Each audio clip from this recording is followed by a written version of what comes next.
Good morning, good morning, good morning, good morning, good morning, good afternoon, good afternoon, good afternoon. तो भैया 2023 इस साल की पहली क्लास है। क्यों भाई? नव वर्ष की ये पहली क्लास है। आप सभी को नव वर्ष की ढेर सारी हार्दिक शुभकामनाएं। ईश्वर करे नव वर्ष आप सभी के लिए खुशहाली भरा हो। हाँ जी। शुभम, दीपांशु, रादित्य, सोनल सिंह, दीपक, विजेंद्र, राहुल, अनुपम, विवेकानंद, मेघ, दीपिका, पवन, वीरेश, मोनिका, निधि, सुभाष, प्रिया, दिव्या, हेतल, अमन, अर्पिता, सुधांशु, उमंग, विपिन, सत्यम, निधि, मानसी, मेघा, आस्था, शैली। शुक्रिया। Good afternoon. हाँ जी। चलिए साहब। तो हम लोगों ने लास्ट ईयर, पिछले साल क्या पढ़ा था भाई? पिछले साल हम लोगों ने क्यों भाई, 31 दिसंबर 2022 को, हाँ जी, हम लास्ट ईयर पढ़ रहे थे ब्लड रिलेशन चैप्टर। और उसी चैप्टर को हम इस साल भी कंटिन्यू करेंगे। ब्लड रिलेशन यानी कि रक्त संबंध, खूनी रिश्ते। और मैंने आप लोगों को बताया था कि अगर हम ब्लड रिलेशन की बात करते हैं, रक्त संबंध की बात करते हैं, तो ब्लड रिलेशन चैप्टर में टोटल 3 टाइप्स के क्वेश्चन हमारे एग्जाम में बनते हैं। 3 टाइप के, है ना? ब्लड रिलेशन जो है ना, उसमें टोटल 3 टाइप के क्वेश्चन है जो हमारे एग्जाम में बनते हैं। पहला जो क्वेश्चन बनता है वो बनता है रिलेटेड टू पजल। ठीक है, पजल फॉर्म के क्वेश्चन हमारे एग्जाम में बनते हैं, जो हम प्रैक्टिस कर रहे हैं भैया। पजल फॉर्म की ही हम प्रैक्टिस कर रहे हैं। ठीक है जी। हाँ जी। दूसरा जो क्वेश्चन बनता है वो बनता है कोडेड फॉर्म से। कोडेड फॉर्म जो आजकल एग्जाम में बहुत पूछा जा रहा है। तीसरा जो बनता है क्वेश्चन वो बनता है पॉइंटिंग फॉर्म से, जो आजकल एग्जाम में नहीं पूछा जा रहा। ठीक है जी। अभी जो लेटेस्ट ट्रेंड है वो है बेटा कोडेड फॉर्म का। कोडेड फॉर्म के क्वेश्चन एग्जाम में बहुत पूछे जा रहे हैं जी। तो हम लोगों ने पजल फॉर्म के क्वेश्चन स्टार्ट किए हैं। और हमें बेसिकली करना क्या होता है, एक फैमिली ट्री बनाना होता है। और वो जो फैमिली ट्री हमारा बन जाता है ना, फिर हम हर व्यक्ति को आपस में रिलेट कर सकते हैं कि किस व्यक्ति का किससे क्या रिलेशन है। फैमिली ट्री बनाने के पीछे 2 कंसेप्ट हैं। पहला जो कंसेप्ट है वो है जेंडर, मेल फीमेल। और दूसरा जो कंसेप्ट है वो है क्या? दूसरा कंसेप्ट है जनरेशन गैप। ठीक है, अकॉर्डिंग टू जनरेशन गैप हम पर्सन को ऊपर नीचे रखते हैं, जेंडर के हिसाब से हम मेल और फीमेल डिफाइन करते हैं। मैं उम्मीद करता हूं कि अब आप लोगों की ना फैमिली ट्री बनाने की जो प्रैक्टिस है वो बहुत अच्छे से हो गई होगी, क्योंकि 2 लेक्चर ब्लड रिलेशन के हो चुके हैं। ठीक है, 2 लेक्चर ब्लड रिलेशन के हो चुके हैं। तो आप लोग अच्छे से फैमिली ट्री बनाना सीख चुके होंगे। और आपस में पर्सन्स में क्या रिलेशन है ये भी आपको बहुत अच्छे से पता चल गया होगा। ठीक है जी। हाँ जी। तो मेरे दोस्त, मेरे भाई, हम लोग पजल फॉर्म के ही क्वेश्चन कर रहे थे। तो पजल फॉर्म के कुछ मैं क्वेश्चंस आप लोगों को कराना चाहूंगा, क्योंकि जो 2 क्लासेस हुई हैं वो पजल फॉर्म की बिल्कुल बेसिक क्लासेस हुई हैं। ठीक है। और आज हम पजल फॉर्म के थोड़े थोड़े एडवांस लेवल के क्वेश्चन पढ़ेंगे। बेटा पजल चैप्टर अलग है। एक तो पजल चैप्टर है, वो चैप्टर बिल्कुल डिफरेंट है, पजल चैप्टर। और यहाँ पे जो हम पजल पढ़ रहे हैं वो अलग है। ठीक है जी। हाँ जी। तो मैं आप लोगों से कुछ क्वेश्चन पूछना चाहूंगा, आप लोग इन क्वेश्चंस के आंसर दो। अभी तक हमने बिल्कुल बेसिक बेसिक क्वेश्चन किए हैं। अब थोड़े से हम डिफरेंट टाइप के क्वेश्चन करेंगे, लेकिन होंगे बेटा वो पजल फॉर्म के ही। ठीक है जी। फैमिली ट्री बनाने से ही क्वेश्चन सॉल्व होगा। अब जैसे कि ये क्वेश्चन आपके सामने है, बनाइए आप इस क्वेश्चन को। बनाओ family tree. W is T's only brother. W T का एकमात्र भाई है। डब्ल्यू टी का एकमात्र भाई है, यानी कि टी का डब्ल्यू के अलावा कोई दूसरा भाई नहीं हो सकता। ठीक है। हाँ जी। U is son of S. U S का पुत्र है। S is son of P. S P का पुत्र है। R is T's brother in law. R T का आर टी का देवर। आर टी का, बेटा अगर मैं इंग्लिश में बात करूं तो इंग्लिश में भी ना यही लिखा, हिंदी में अगर हम बात करें तो हिंदी में भी ना इसको ब्रदर इन लॉ ही लिखते हैं हम। वो इसलिए लिख रहे हैं ब्रदर इन लॉ क्योंकि हमें ये पता नहीं है कि यहाँ पे जो ब्रदर इन लॉ वर्ड है वो किसके लिए यूज हो रहा है। ठीक है, देवर के लिए यूज हो रहा है, जीजा के लिए यूज हो रहा है, साले के लिए यूज हो रहा है, हमें नहीं पता। ठीक है, इसीलिए हिंदी में भी सिर्फ यही लिखा हुआ आरटी का ब्रदर इन लॉ है। Q is the mother of R, Q R की माँ है। V is not Q's husband, V Q का पति नहीं है। R is not S N, R S का बेटा नहीं है। W has a niece, W की एक भतीजी, डब्लू की एक भतीजी ऑब्लिक भांजी है। डब्लू की एक भतीजी ऑब्लिक भांजी है। ठीक है जी। अच्छा, आप लोगों को बताना है, मैं एक छोटा सा क्वेश्चन पूछूंगा, मुझे पता चल जाएगा कि आप लोगों का फैमिली ट्री सही है कि नहीं, अगर आप इस क्वेश्चन का आंसर दे पाते हो। Who is the who is the who is the husband who is the husband of Q, है ना। अगर आपने इस क्वेश्चन का आंसर दे दिया तो हम समझेंगे आपका फैमिली ट्री एकदम परफेक्ट है। क्यू का पति कौन है। भाभी को इंग्लिश में बेटा सिस्टर इन लॉ कहते हैं, सिस्टर इन लॉ। भाभी, देवरानी, भाभी देवरानी, जिठानी, ननन, ठीक है, और साली, है ना, ये सब सिस्टर इन लॉ के अंदर आते हैं जी।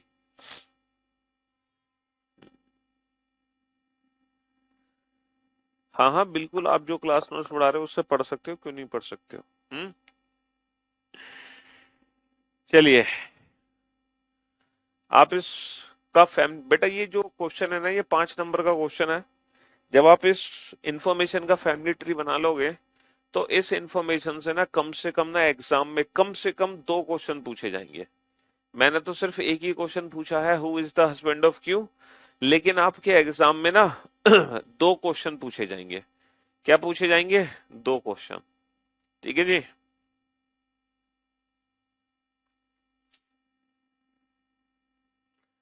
सबसे पहला इस क्वेश्चन का आंसर दिया है, और वो भी परफेक्ट आंसर है, और वो है Tanu. Tanu is the first student who gave the right answer for this question all. Well done Tanu, शाबाश, कॉन्ग्रेचुलेशन, आपको मिलता है 25,000 रुपए का उधार इनाम। उधार इनाम आपको इसलिए दिया जा रहा है, जब आप सिलेक्शन लोगे और हमसे जब आप मिलने आओगे, है ना, जब हम आपको लंच कराएंगे मुखर्जी नगर में, तब आपके सारे उधार चुकता करेंगे। ठीक है जी। तो तनु ने सबसे पहले, सेकंड पोजीशन पर है विपस। विपस विपास विपस ने सबसे सेकंड पोजीशन पर आंसर दिया है, कॉन्ग्रेचुलेशन, शाबाश, very good job. Third position पर है आयुष, वेल डन आयुष, गजब, गुड जॉब। एक भाई साहब दे रहे हैं, V is the husband of Q. अरे गधे, साफ साफ लिखा हुआ है, V is not Q's husband, V Q का पति नहीं है। साफ साफ लिखा हुआ है वी क्यू का पति नहीं है, और आप वी को ही क्यू का पति बना रहे हैं। ऐसे मत करो। अभी तक सिर्फ 3 बच्चे हैं जिन्होंने इस क्वेश्चन का परफेक्ट आंसर दिया है। फोर्थ पोजीशन पर है सूरज, शाबाश Suraj, well done, good job. Sir, जो क्वेश्चन मैं पहले 2 मिनट में बनाता था, अब उसे 10 से 15 सेकंड में बना लेता हूँ। वेरी गुड जॉब, शाबाश। हम्म 4 बच्चे आए हैं जिन्होंने इस क्वेश्चन का अभी तक परफेक्ट आंसर दिया है। बेटा, इस क्वेश्चन में 2 फैमिली ट्री बनेंगे, 2। आप दोनों फैमिली ट्री को अलग अलग बनाओ। फिफ्थ पोजीशन पर है Aditya. Aditya, these are the top 5 student who gave the right answer. Top 5 student आ चुके हैं। छठा बच्चा है पौशली। पौशली, 6 स्थान पर है पौशली। इनका तो नाम हम फर्स्ट टाइम ही रीड कर रहे हैं। 7वें स्थान पर है आर्यन। 8वें स्थान पर है रवि। 9वें स्थान पर है करण। 10वें स्थान पर है दीपिका। 11वें स्थान पर है निधि। 12वें स्थान पर है प्रीति। 13वें स्थान पर है, अब तो रुकी नहीं रोल, छोटू। 13वें स्थान पर छोटू। 14वें स्थान पर मयंक। 15वें स्थान पर शिवानी। 16वें स्थान पर मोनिका। 17वें स्थान पर है सुभाष। 18वें स्थान पर है निशा। 19वें स्थान पर है 19वें स्थान पर, अब तो बहुत सारे कमेंट आ रहे हैं, हम पढ़ नहीं पा रहे हैं सबके नाम। आ, शालिनी। और लास्ट 20 स्टूडेंट है, 20वां जो स्थान लिया है इस बच्चे ने, वो है 20वें स्थान पर है Mona. These are the top 20 student who gave the right answer for this question only। ठीक है जी। चलिए अब देखते हैं अब आपकी बारी अगले 20 स्थान में लेने की कोशिश करना। ये पजल फॉर्म का एडवांस लेवल का क्वेश्चन है, ठीक है जी। हाँ जी। भाई कोई ना कोई तो क्यू का पति होगा ही, क्यू का पति इनमें से ही कोई एक होगा, ठीक है जी। क्यू का पति इनमें से ही कोई एक होगा। चलिए, अब आप लोग मेरी बात ध्यान से सुनना और ध्यान से समझने की कोशिश करना, ठीक है। हाँ जी। पहला जो पॉइंट है, डब्लू, बड़ा अच्छा क्वेश्चन है, ध्यान से समझना बेटा। डब्लू टी का एकमात्र भाई है। W is T's only brother. W is T's only brother. W is T's only brother. W T का एकमात्र भाई है बेटा, टी का एकमात्र भाई है डब्लू। तो हमने डब्लू को ब्रदर बना दिया, यानी कि ट्राइंगल में बंद कर दिया, है ना। इस पॉइंट को पढ़ने में तो किसी को कोई दिक्कत नहीं है, कोई कंफ्यूजन नहीं है। W is T's only brother, है ना। Hello, hello, yes.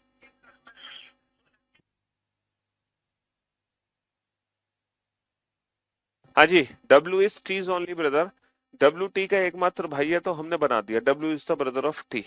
अब आप लोग ध्यान से सुनना और ध्यान से समझने की कोशिश करना बेटा। यहाँ पे दो पॉसिबिलिटी है, यहाँ पे दो पॉसिबिलिटी है ना। क्या सर, जो टी है ना वो मेल भी हो सकता है फीमेल भी। तो हम क्या करेंगे, हम दोनों ही पॉसिबिलिटी को बना लेंगे। हम दोनों ही पॉसिबिलिटी को बना लेते हैं। पहली पॉसिबिलिटी में मैं टी को फीमेल बना लेता हूं, है ना। पहली पॉसिबिलिटी में टी को फीमेल बना लेता हूं, दूसरी पॉसिबिलिटी में मैं टी को मेल बना लेता हूं। दूसरी पॉसिबिलिटी में मैं टी को मेल बना लेता हूं, ठीक है जी। हाँ जी, ये पहला पॉइंट में तो किसी को कोई दिक्कत नहीं होगी, कोई कंफ्यूजन नहीं होगा, है ना। चलिए अब चलते हैं next point. You is son of S. U S का पुत्र है। अब बेटा ना तो यहाँ पे यू है ना ही एस है, तो इसको अलग से बनाओ। You is son of S. You किसका पुत्र है, एस का। S is son of P. S किसका पुत्र है, पी का।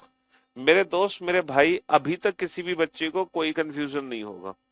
पहले 3 पॉइंट हमने सॉल्व कर लिए हैं, है ना। दो संभावना हमारे पास है और ये फैमिली ट्री हमारे पास है। R is T's brother in law. देखो, आर टी का ब्रदर इन लॉ है मेरे भाई, आर टी का ब्रदर इन लॉ है। R is T's brother in law.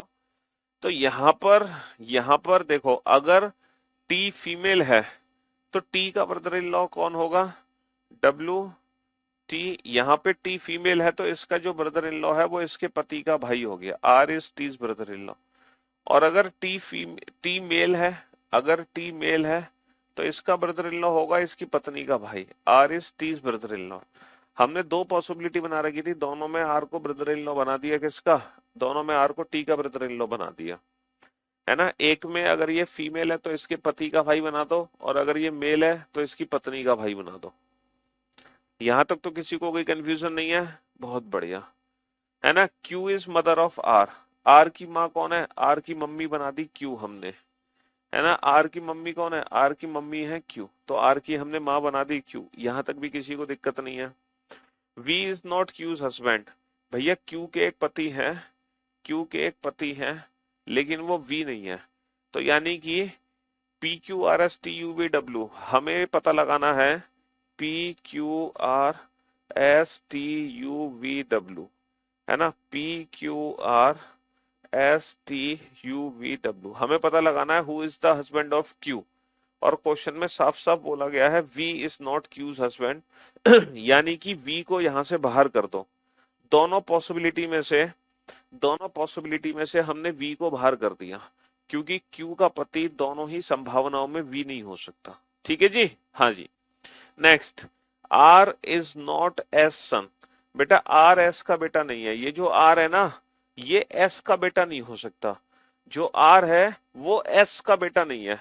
अगर आर एस का बेटा नहीं है, इसका मतलब क्यू का पति कभी एस नहीं हो सकता। इसका मतलब क्यू का पति एस नहीं हो सकता, तो दोनों संभावनाओं में से एस को हटा दो। यहां तक भी किसी को कोई दिक्कत नहीं है ना। W has a niece. W की एक भतीजी या भांजी है। देखो, डब्लू की बहन है तो बहन की बेटी हो गई भांजी। डब्लू का भाई है तो भाई की बेटी हो गई भतीजी। ये दो फैमिली ट्री बने हैं। पहला फैमिली ट्री ये बना, दूसरा फैमिली ट्री ये बना, है ना। और ये 3 पर्सन अलग से बने हुए हैं, ठीक है जी। हमें ये पता चल गया है फिलहाल कि जो Q का पति है वो ना तो V हो सकता है ना S, ना तो V हो सकता ना S, दोनों ही पॉसिबिलिटी में। ठीक है बाबू, अब हम एक एक करके पॉसिबिलिटीज को चेक करते हैं। एक काम करते हैं, पहले मैं इस वाली पॉसिबिलिटी को चेक करता हूं कि यहां पर मैं Q का पति किस किस को बना सकता हूं। ठीक है जी, बोर्ड पे ध्यान से देखना। क्या Q का पति खुद Q हो सकता है? सर Q का पति खुद Q नहीं हो सकता, तो Q को यहां से हटा दो, है ना। क्या Q का पति कभी R हो सकता है? सर R कभी नहीं हो सकता, क्योंकि जो R है वो तो Q का बेटा है, R को भी हटा दो। क्या Q का पति W हो सकता है? सर W नहीं हो सकता, क्योंकि W तो नीचे है, तो W को भी हटा दो। क्या Q का पति कभी T हो सकता है? सर T भी नहीं हो सकता, क्योंकि T तो नीचे है, तो T को भी हटा दो। तो मेरे दोस्त, मेरे भाई, सिर्फ यहाँ पे दो संभावनाएं हैं, या तो Q का पति P है या फिर Q का पति U है। इन दोनों के अलावा और कोई पॉसिबिलिटी नहीं बचती। अब देखो, अगर मैं Q का पति U मान लूं, अगर मैं Q का पति U मान लूं U, तो बेटा U से ऊपर S आएगा, S से ऊपर P, U से ऊपर S आएगा, S से ऊपर P। अब आप मुझे बता सकते हो फैमिली में कितने पर्सन हो गए? फैमिली में कितने पर्सन हो गए? सर 1 2 3 4 5 6 7 8 9। इसका मतलब Q का पति कभी U नहीं हो सकता, Q का पति कभी U नहीं हो सकता, क्योंकि फैमिली में जो नंबर ऑफ पर्सन है वो बहुत ज्यादा हो गए, तो Q का पति U नहीं हो सकता। तो ले देकर Q का पति सिर्फ P बचा। अगर Q का पति P है तो बेटा P का एक बेटा है S, P का एक बेटा है S। अब P का जो बेटा S है वो यहां अलग से आएगा, क्योंकि ये तो बेटी है, और S का बेटा है U। अगर ऐसी बात है तो भी बेटा नंबर ऑफ पर्सन बेटा 8 से ज्यादा हो जाएंगे, 1 2 3 4 5 6 7 8 9। इसका मतलब है इस पॉसिबिलिटी में Q का पति P भी नहीं हो सकता। तो ये जो सेकंड पॉसिबिलिटी है, ये सेकंड पॉसिबिलिटी बिल्कुल ही गलत है।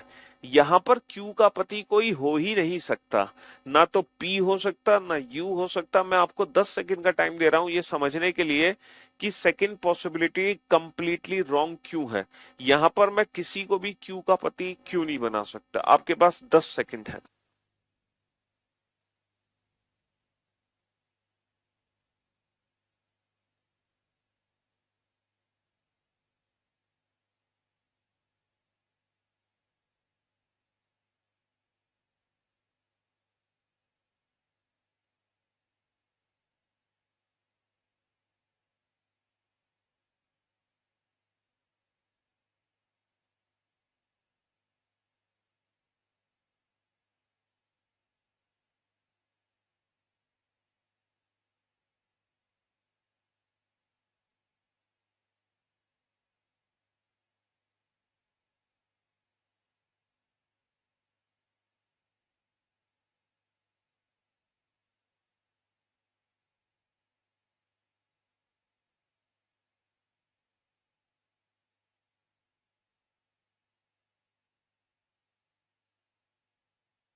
हाँ जी।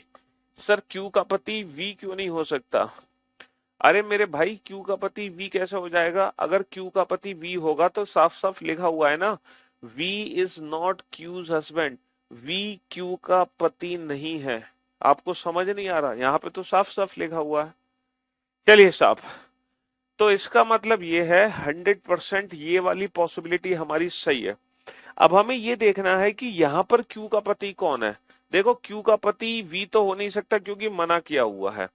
Q का पति S नहीं हो सकता, क्योंकि R S का बेटा नहीं है, R जो है S का बेटा नहीं है, तो Q का पति S भी नहीं हो सकता। अच्छा, Q का पति खुद Q नहीं हो सकता, Q का पति T नहीं हो सकता, क्योंकि T तो नीचे है, Q का पति W नहीं हो सकता, क्योंकि W तो नीचे है ना। और Q का पति R नहीं हो सकता, क्योंकि R तो Q का बेटा है। तो Q का पति या तो P है या U। अगर U Q का पति है तो U से ऊपर S, S से ऊपर P, U से ऊपर S, S से ऊपर P, तो नंबर ऑफ पर्सन हो जाएंगे 8 से ज्यादा। तो इसीलिए Q का पति U भी नहीं हो सकता। तो 100% क्यू का पति सिर्फ और सिर्फ कौन है? पी। और पी का जो बेटा है ना एस, वो बेटा एस यही है। और एस का बेटा है एक और यू। और यहां पे पर्सन कौन बचा? P Q R S T U V W. और ये बन गया मेरा परफेक्ट फैमिली ट्री। ये बन गया मेरा परफेक्ट फैमिली ट्री। अब आप इस फैमिली ट्री में सारे रिलेशंस को ना आपस में जोड़ने की कोशिश करो। ठीक है, देखो पी और क्यू हो गए हस्बैंड वाइफ। और इन हस्बैंड वाइफ के दो बेटे हैं एस और आर। एस की शादी इन्होंने टी से करा दी, जिनके दो बच्चे हुए हैं वी और यू, है ना। और टी का भाई है डब्लू। तो ये कंप्लीट फैमिली ट्री आ गया। ठीक है जी, हाँ जी।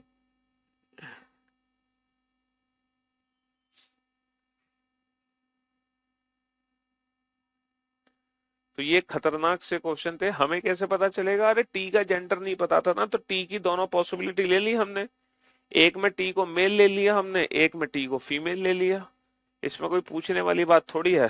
हाँ भाई, टी की दोनों पॉसिबिलिटी हमने ले ली, एक में टी को मेल ले लिया और एक में टी को फीमेल ले लिया।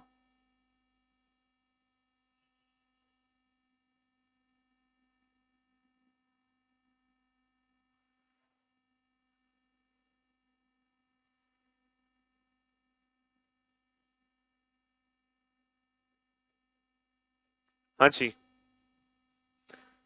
एक परिवार में एक परिवार में एक दादाजी हैं, एक दादी जी हैं। ठीक है, दो पिता हैं, दो माताएं हैं, चार बच्चे हैं और तीन तीन ग्रैंड चिल्ड्रन हैं। तीन ग्रैंड चिल्ड्रन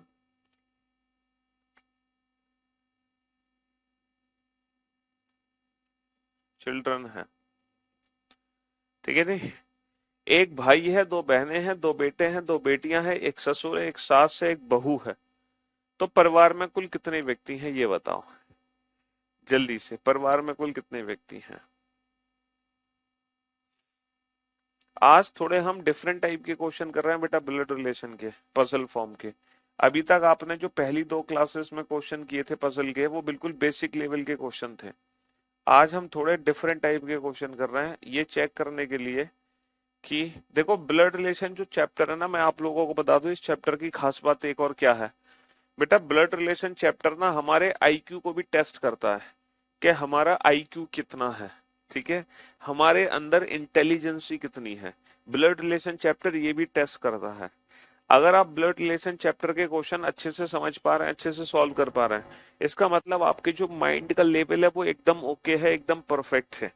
लेकिन आपको रिलेशन समझने में थोड़ा कंफ्यूजन हो रहा है, तो समझ लो आप थोड़े से ना, आपका जो माइंड का लेवल है वो शार्प नहीं है।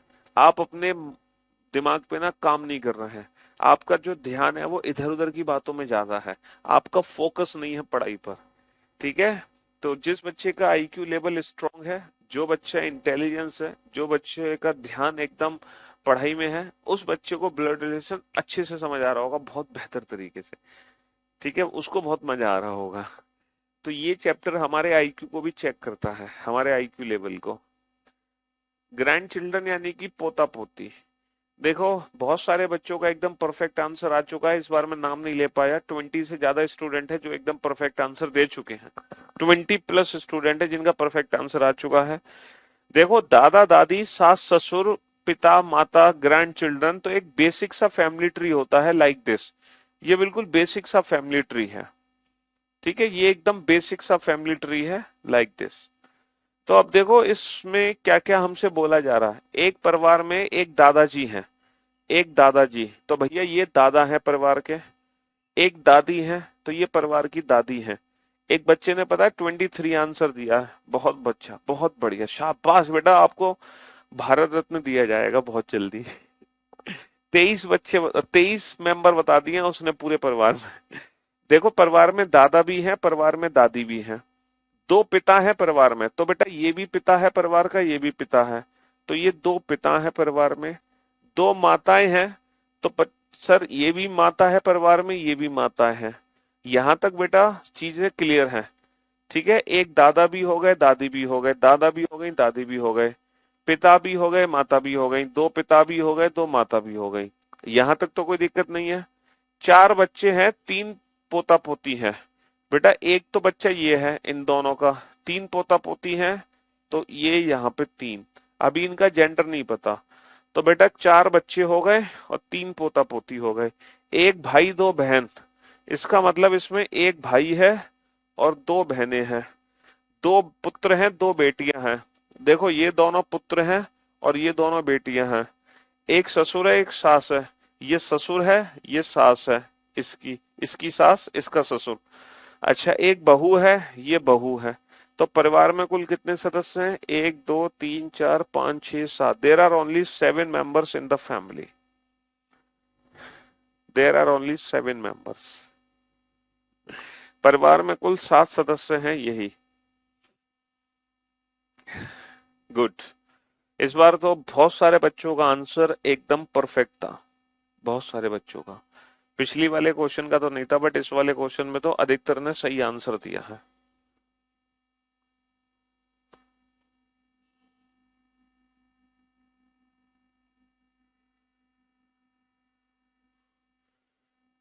एक परिवार में 8 सदस्य हैं।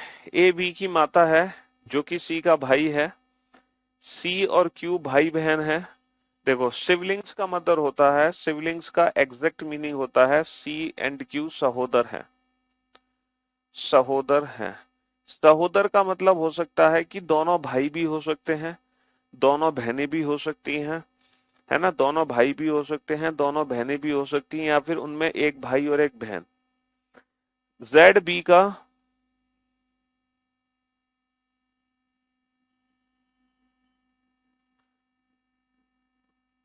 साला या जीजा है,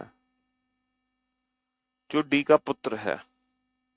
ए का केवल एक बेटा है, वहां पर केवल दो विवाहित जोड़े हैं। पी वी से विवाहित है। ठीक है, बनाओ फैमिली ट्री बनाओ। क्या फैमिली ट्री बनाओगे आप? चिल्ड्रन बेटा वो चिल्ड्रन में काउंट होगा उसका पिता, बच्चे में काउंट होगा क्योंकि वो तो उनका बच्चा ही है ना, इसीलिए।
पूछा क्या है भैया, फैमिली ट्री बना लो, फिर तो जो पूछा है आप लोग बता ही दोगे। कुछ भी पूछे, इस इंफॉर्मेशन से रिलेटेड दो क्वेश्चन बनेंगे, एटलीस्ट टू क्वेश्चन। ठीक है जी। A is the mother of B, A किसकी माँ है, बी की, तो ए को माँ बना दो, यानी कि ए को सर्कल में बंद कर दो, और ये किसकी माँ है, बी की, तो भैया हमने बी की माँ बना दिया। चलिए, हु वर्ड किसके लिए है, बी के लिए, B is brother of C, ये जो बी है ये किसका भाई है, सर बी सी का भाई है, B is brother of C, B किसका भाई है, बी सी का भाई है, तो पहला पॉइंट हो गया। अच्छा, सी एंड क्यू आर सिबलिंग, सी और क्यू सिबलिंग यानी कि ये दोनों भाई बहन है, या फिर दोनों भाई है, या ये दोनों बहनें हैं, बाद में देखेंगे। Y is daughter of P, बेटा इस पॉइंट को अलग से बनाओ, वाई बेटी है, किसकी बेटी है, पी की बेटी है। Z is brother in law of B, Z B का साला या जीजा है। Who is son of D, who word किसके लिए है, हु वर्ड है बेटा बी के लिए, B is son of D, B is son of D, B किसका बेटा है, बी डी का बेटा है, तो इसकी माँ तो ऑलरेडी है, तो इसके जो पिताजी हैं वो डी है, B is son of D. और जेड जो है वो बी का या तो साला होगा या इसका जीजा होगा, वो बाद में पता चलेगी। ए हैज ओनली वन सन, ए का केवल एक बेटा है, देखो ए हैज ओनली वन सन, ए का केवल एक बेटा है, इसका मतलब ये दोनों बेटियां हैं, इसका मतलब ये दोनों कौन है, ये दोनों बेटियां हैं। ए हैज ओनली वन सन, ए का केवल एक बेटा है, ए का एक बेटा है, इसका मतलब ये दोनों बेटियां हैं। A has one son, there are only two married couple in the family, देखो परिवार में सिर्फ दो विवाहित जोड़े हैं, एक विवाहित जोड़ा तो हमें मिल गया, दूसरा विवाहित जोड़ा या तो वो इसका जीजा है ना, या फिर इसका साला है। P is married to B, P की शादी बी से हुई है, तो बी के साथ पी की शादी करा दो, और इन दोनों की एक बेटी है वाई। और अब हमें पता चल गया जो जेड है वो बी का कभी भी जीजा नहीं हो सकता, इसकी बहन का पति नहीं हो सकता, क्यों, क्योंकि फिर परिवार में तीन मैरिड कपल हो जाएंगे, जबकि दो ही मैरिड कपल हैं, तो जो जेड है वो इसका साला ही है, इसका साला ही है। ये फैमिली ट्री बन के तैयार हो गया, ठीक है, हाँ जी, ये फैमिली ट्री बन के तैयार हो गया कंफर्म, क्योंकि परिवार में सिर्फ दो ही विवाहित जोड़े हैं। अगर मैं जेड की शादी इन दोनों से करा दूं तो परिवार में तीन विवाहित जोड़े हो जाएंगे, more than two married couple present होंगे फैमिली में, जबकि फैमिली में सिर्फ दो ही मैरिड कपल हैं। ठीक है बाबू, हाँ जी। देखो, C and Q are siblings, siblings में सिस्टर्स भी हो सकती हैं, दोनों दोनों ब्रदर्स भी हो सकते हैं, या फिर एक ब्रदर और एक सिस्टर भी हो सकती है, समझे बाबू, इसीलिए सी एंड क्यू आर सिबलिंग्स, है ना। जैसे मैं कहूं ना वी आर थ्री सिबलिंग, इसका मतलब क्या है कि हम तीन भाई बहन हैं, वी आर थ्री सिबलिंग्स, तीन सहोदर हैं, वो तीनों भाई भी हो सकते हैं, तीनों में से एक भाई भी हो सकता है, दो भाई भी हो सकता है, मतलब थ्री चिल्ड्रन और थ्री सिबलिंग, ऐसे समझो, ठीक है, हाँ जी। तो ये है परफेक्ट फैमिली ट्री। अब जो भी क्वेश्चन पूछा जाएगा आप आंसर दे सकते हो।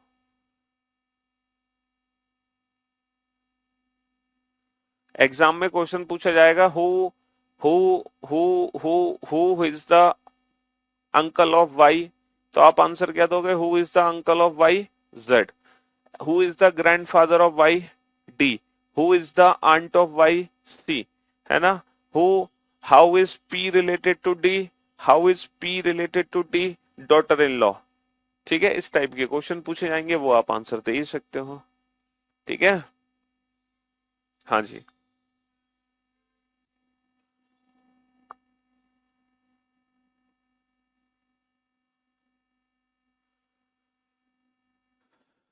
देखो, मैं आपको एक चीज बता दूं, कुछ बच्चे कंफ्यूजन है। A is brother of B, A is brother of B, comma comma who is who is the father of C. आप इस सेंटेंस को लिखो, who is the father of C. A A B का A B का भाई है, ए B का भाई है, कॉमा जो कि जो कि सी का पिता है, जो कि सी का पिता है। एक और सेंटेंस लिखो, A is a brother of B, A is a brother of B, comma and is the father of C, and is the father of C. ठीक है, ए बी का ए बी का भाई है, ए बी का भाई है, कॉमा, और और सी का पिता है, और सी का पिता है। ए बी का भाई है, कॉमा, और सी का पिता है। A is a brother of B, A is a brother of B, comma, is the father of C, is the father of C, is the father of C. A B का भाई है, ए B का A B का भाई है, comma, सी का पिता है। ए बी का भाई है, कॉमा, सी का पिता है। A is a brother of B, A is a brother of B, comma, and D is the father of C, and D is the father of C. ठीक है, ए बी का भाई है, ए बी का भाई है, कॉमा, और डी सी का पिता है, और डी सी का पिता है। देखो ये रिलेटिव प्रोनाउंस होते हैं, ये कंजंक्शंस होते हैं, ये इंग्लिश ग्रामर का रूल है, ये इंग्लिश ग्रामर का रूल है। यहाँ पर जो हु वर्ड है वो रिलेटिव प्रोनाउन है, जो कि ये रिलेटिव प्रोनाउन है। एंड क्या है? Relative pronoun. और ठीक है, रिलेटिव प्रोनाउन यानी कि कंजंक्शन। यहाँ पे ये जो सिर्फ कॉमा है ये भी रिलेटिव प्रोनाउन है, कंजंक्शन। समझ रहे हो? कंजंक्शंस रिलेटिव प्रोनाउन वो हैं जो दो कथनों को जोड़ने का काम करते हैं, जो दो कथनों को जोड़ने का काम करते हैं। तो ए बी का भाई है, कॉमा, जो कि सी का पिता है। देखो, A is a brother of B, A is a brother of B. अब ये जो हु वर्ड है ना बेटा, हु वर्ड हमेशा जो रिप्रेजेंट करता है ना, वो ऑब्जेक्ट को रिप्रेजेंट करता है। ऑब्जेक्ट, ऑब्जेक्ट यानी कि सेकंड पर्सन। जो कि जो वर्ड होता है ना वो सेकंड पर्सन के लिए होता है, ऑब्जेक्ट के लिए होता है। समझे बाबू? तो ए बी का भाई है, A is a brother of B, comma, who is the father of C, मतलब B is the father of C. यहाँ पे B is the father of C, B C का पिता है। और ये जो हु वर्ड हो, हुम हो, ठीक है, हुज हो और डेट हो, ये सब सारे के सारे जो वर्ड हैं वो ऑब्जेक्ट को रिप्रेजेंट करते हैं। सारे के सारे वर्ड ऑब्जेक्ट को रिप्रेजेंट करते हैं, यानी कि सेकंड पर्सन को रिप्रेजेंट करते हैं। अच्छा, A is a brother of B, A B का भाई है, A is a brother of B, A B का भाई है। And is the father of C, ये जो एंड वर्ड है ना, एंड, ये रिप्रेजेंट करेगा सब्जेक्ट को। एंड वर्ड रिप्रेजेंट करेगा सब्जेक्ट, और जो वर्ड है वो सब्जेक्ट को रिप्रेजेंट करता है। A is a brother of B, A B का भाई है, and is the father of C, मतलब A is the father of C. ठीक है, एंड वर्ड हो, वाइल हो, बट हो, ये सारे वर्ड रिप्रेजेंट करते हैं फर्स्ट पर्सन सब्जेक्ट को। अच्छा, A is a brother of B, A is a brother of B, A is a A is a brother of B, comma, is the father of C. यहां पे सिर्फ comma लगा है बेटा। A is a brother of B, A is a brother of B, comma, is the father of C. A B का भाई है, comma, सी का पिता है। तो कॉमा सी का पिता है। अब यहां पर सी का पिता कौन है? तो ये सिर्फ अगर कॉमा भी है ना, ना तो एंड है ना हु है, तो ये भी बेटा सब्जेक्ट को रिप्रेजेंट करता है, फर्स्ट पर्सन को। इसका मतलब भी यही है, A is a brother of B, comma, is the father of C, मतलब A is the father of C, A is the father of C. ठीक है बाबू? हाँ जी, चलिए next. Next, A is a brother of B, A is a brother of A is a brother of B, A B का भाई है, A is a brother of B, A B का भाई है, एंड और D is the father of C. बेटा अब ये जो और वर्ड है ना, ये सब्जेक्ट को रिप्रेजेंट नहीं करेगा, क्योंकि यहां से जो और वर्ड है वो अलग सेंटेंस है। डी और डी सी का पिता है, और ये अलग से बनाओगे डी सी का पिता है। तो यहां पर ये दो अलग अलग कथन है, लेकिन ये सिंगल स्टेटमेंट है। ये भी सिंगल स्टेटमेंट है, ये भी सिंगल स्टेटमेंट है, ये भी सिंगल स्टेटमेंट है, लेकिन ये टू डिफरेंट स्टेटमेंट्स हैं। ठीक है जी? हाँ जी।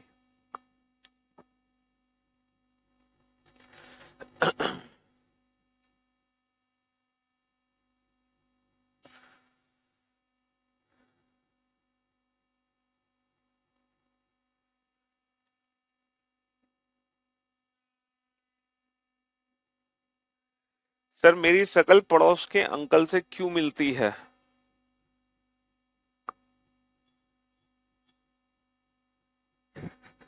क्या कह रहे हो भैया? हम्म? क्या कहना क्या चाहते हो? कहना क्या चाहते हो तुम? क्या कहना चाहते हो?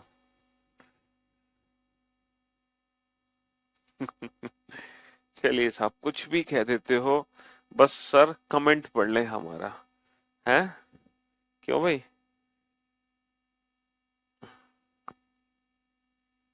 तो अब मैं उम्मीद करता हूं अब आप लोगों को ये डिफरेंस समझ आ गया होगा बहुत अच्छे से, है ना? हु वर्ड किसके लिए है, हुम वर्ड किसके लिए है, हुज वर्ड किसके लिए है, एंड वर्ड किसके लिए है, इसका मीनिंग समझ आ गया होगा।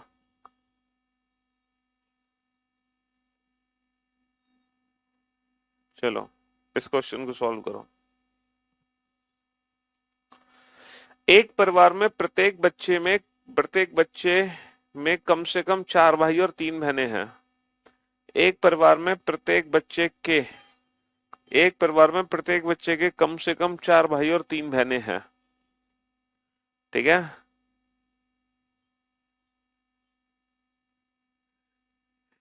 अंकल कभी चाय पे तो नहीं?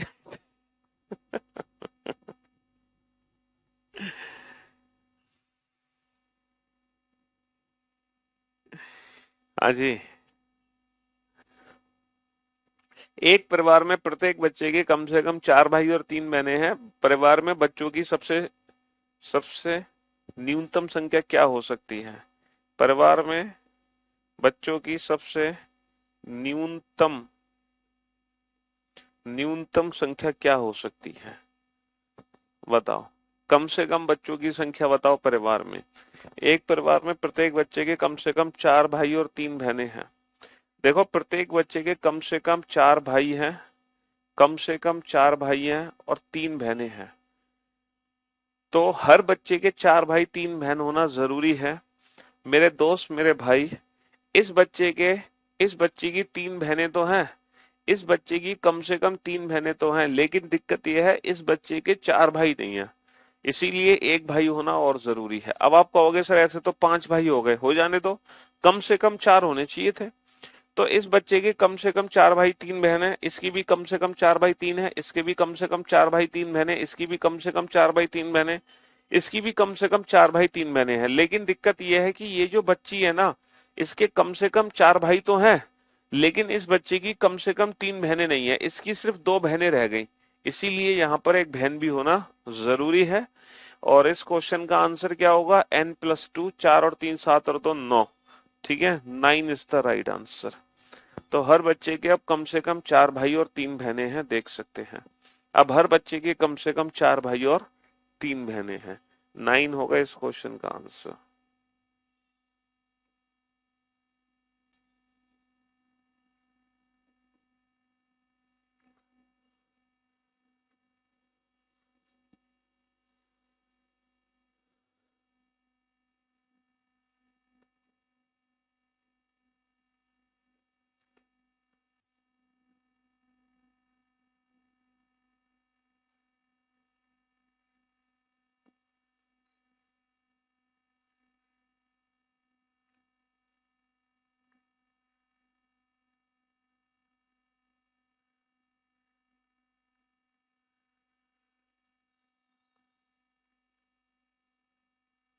चलिए सॉल्व करो इस क्वेश्चन को।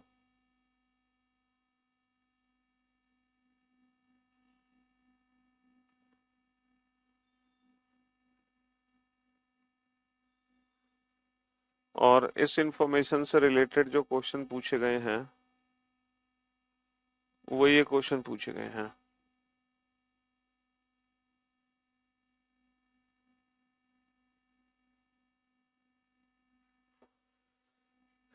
इस इंफॉर्मेशन से रिलेटेड ये तीन क्वेश्चन पूछे गए हैं।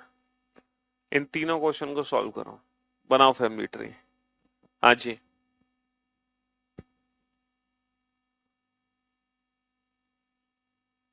कोडेड फॉर्म बेटा हम कल शुरू करेंगे, आज स्टार्ट नहीं करेंगे। ठीक है। हाँ जी। दिल्ली में सर्दी बहुत खतरनाक है बेटा।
एक परिवार में 7 सदस्य हैं, P Q R S T U B.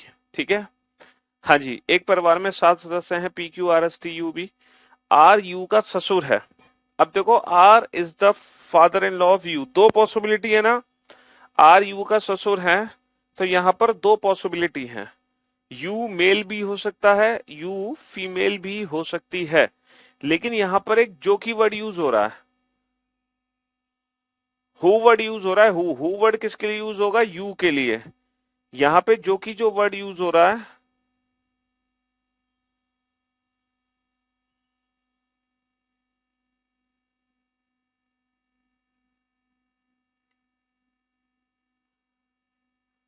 जो वी की दादी है,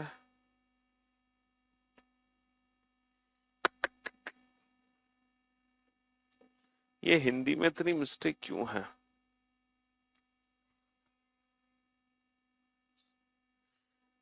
चलिए साफ, अब ठीक है। अब यहाँ पे जो की वर्ड यूज हो रहा है वो यू के लिए यूज हो रहा है। यू वी की दादी है। यू किसकी दादी है? वी की। यानी कि यू फीमेल है।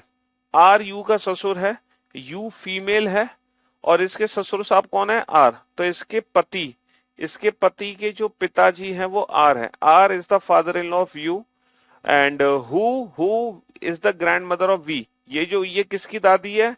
ये वी की दादी है। ठीक है। तो ये वी की दादी है, इसका लड़का और उसका जो बच्चा है वो वी है।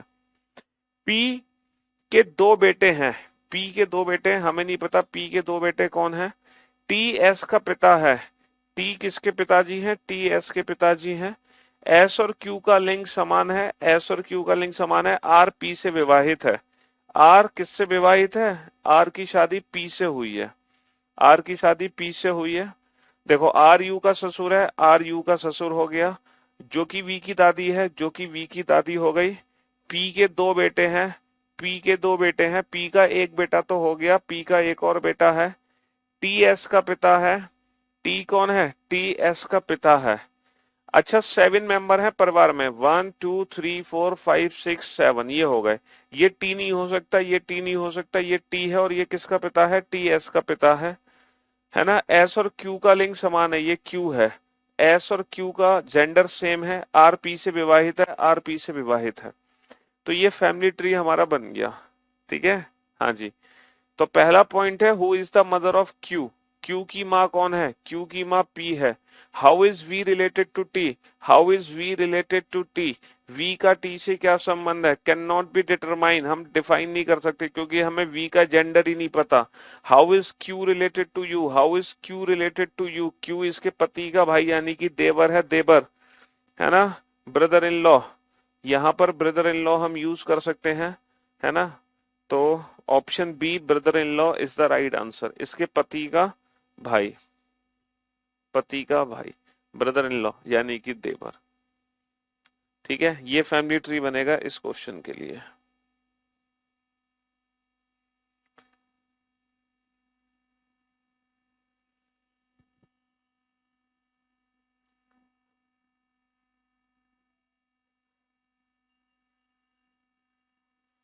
चलिए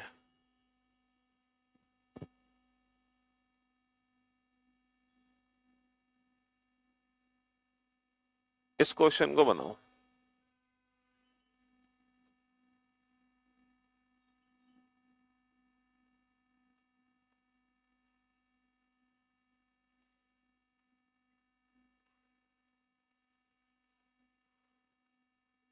और इस इंफॉर्मेशन से रिलेटेड ये 3 क्वेश्चन पूछे गए हैं, इन तीनों को सॉल्व करो।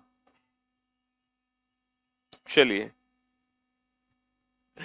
You are my favourite teacher from best. हाँ, करो सॉल्व फटाफट से, बनाओ फैमिली ट्री। बेटा उस क्वेश्चन का जो फैमिली ट्री था वो यहां से बनाना। आर को यू का ससुर बना दिया, है ना, यू को वी की दादी बना दिया हमने। फिर हमने ये वाला पी के दो बेटे हैं इस पॉइंट को छोड़ दिया, टी एस का पिता है इसको अलग से बना लिया। एस और क्यू का जेंडर सेम है इसको छोड़ दिया। जो लास्ट वाला पॉइंट था ना वहां से क्वेश्चन बना। आर की शादी पी से हुई है, आर की शादी पी से हुई है, बस। और जैसे ही हमने आर की शादी पी से करी पूरा क्वेश्चन सॉल्व हो गया हमारा, पूरा क्वेश्चन सॉल्व हो गया। जो लास्ट पॉइंट था ना उसने उस क्वेश्चन को सॉल्व कर दिया जैसे ही हमने आर की शादी पी से करी थी। तो आप आर की शादी पी से करो। 3 पीढ़ियों का एक परिवार है, P Q R S T U. ठीक है। अच्छा, there is no single parent, परिवार में एक भी सिंगल पेरेंट नहीं है। परिवार में एक भी अकेले माता या पिता नहीं है ना। U is the aunt of T, U T की आंट है। आर एस के पति की, R is the mother in law of S husband, R S के पति की सास है। Q has only one child, Q का केवल एकमात्र बच्चा है। S and Q are not married, एक एस और क्यू एक दूसरे से विवाहित नहीं है। How is U related to S? How is U related to S? S का पिता कौन है? एस का पिता कौन है? How is R related to T? चलिए साहब बनाओ इस क्वेश्चन को। देखो परिवार में 3 पीढ़ियां आनी चाहिए, कोई भी सिंगल पेरेंट नहीं है। इसका मतलब अगर कोई माता है तो डेफिनेटली उसका पति जरूर होगा। मतलब हस्बैंड वाइफ एक साथ दे रखे हैं परिवार के अंदर, सिंगल पेरेंट वाली फैमिली नहीं है। ठीक है,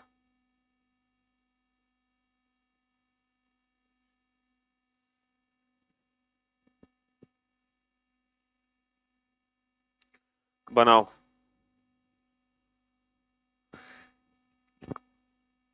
3 पीढ़ियों का एक परिवार है। P Q R S T परिवार में एक भी सिंगल पेरेंट नहीं है। यू टी की आंट है, हमें नहीं पता यू टी की कौन सी आंट है, बुआ है, चाची है, मौसी है।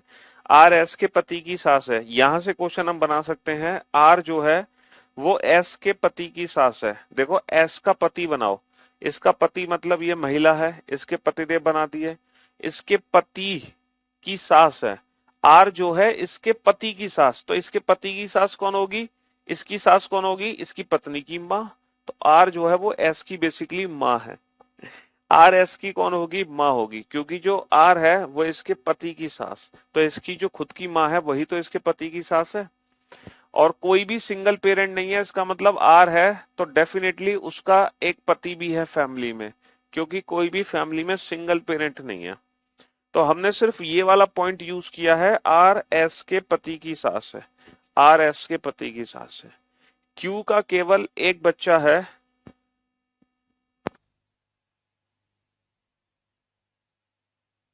क्यू का केवल एक बच्चा है, हमें नहीं पता क्यू कहाँ है और उसका केवल एक बच्चा है। ठीक है जी, क्यू का केवल एक बच्चा है। ओके, एस और क्यू एक दूसरे से विवाहित नहीं है, एस और क्यू की शादी एक दूसरे से नहीं होगी। अच्छा, क्यू का केवल एक बच्चा है और एस और क्यू की शादी होगी नहीं, तो आप ये बताओ क्यू की शादी किससे होगी।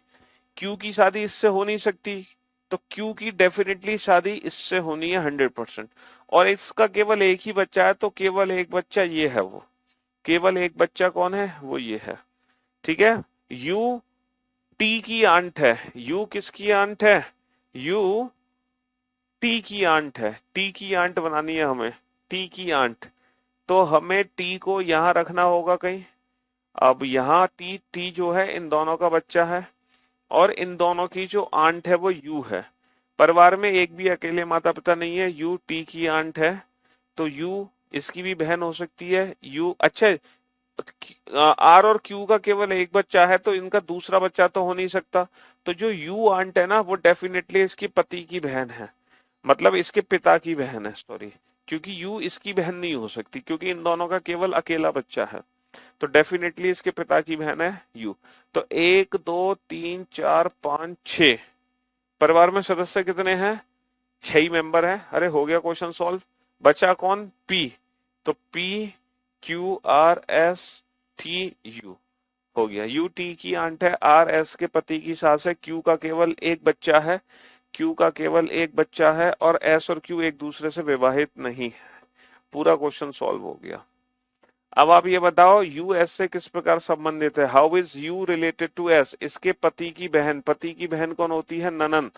एस का पिता कौन है, एस का पिता कौन है, एस का पिता क्यू है। How is R related to T, how is R related to to, इसकी माँ की माँ, माँ की माँ कौन है, नानी, माँ की माँ कौन है, नानी, माँ की माँ कौन है, नानी, ग्रैंड मदर। ठीक है, how is R related to T, grandmother, नानी। एक बच्चे ने कहा कि यू तो सर अकेले रह गई, आपने कहा था कोई भी सिंगल पेरेंट नहीं होना चाहिए, यू अकेले कैसे रह गई। बेटा यू का कोई बच्चा थोड़ी दिया, अगर यू का कोई बच्चा दिया होता तब हम यू को अकेले नहीं छोड़ सकते थे। सिंगल पेरेंट का मतलब है अगर इसका कोई बच्चा है तो फिर ये पति पत्नी दोनों मौजूद होंगे परिवार में। यू अभी सिंगल है क्योंकि उसकी शादी नहीं हुई है ना। जिसका बच्चा दे रखा है परिवार में उस वो पति पत्नी जरूर होने चाहिए, वो पति पत्नी जरूर होने चाहिए।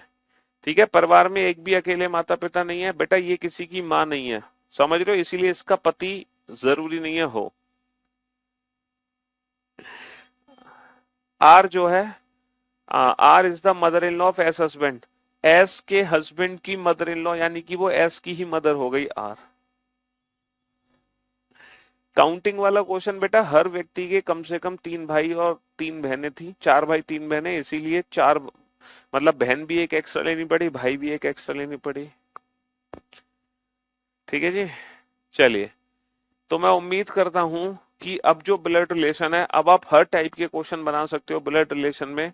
अब आपको कहीं भी कोई भी दिक्कत नहीं आने वाली। यू अभी एसएससी की तैयारी कर रही है, हाँ, अब आप ब्लड रिलेशन के सारे क्वेश्चन बना सकते हो पजल फॉर्म के, कहीं भी आप फंस नहीं सकते, हर फैमिली ट्री बना सकते हो। तो कल हमारी मुलाकात होगी कोडेड फॉर्म के साथ। Till then goodbye, love you all.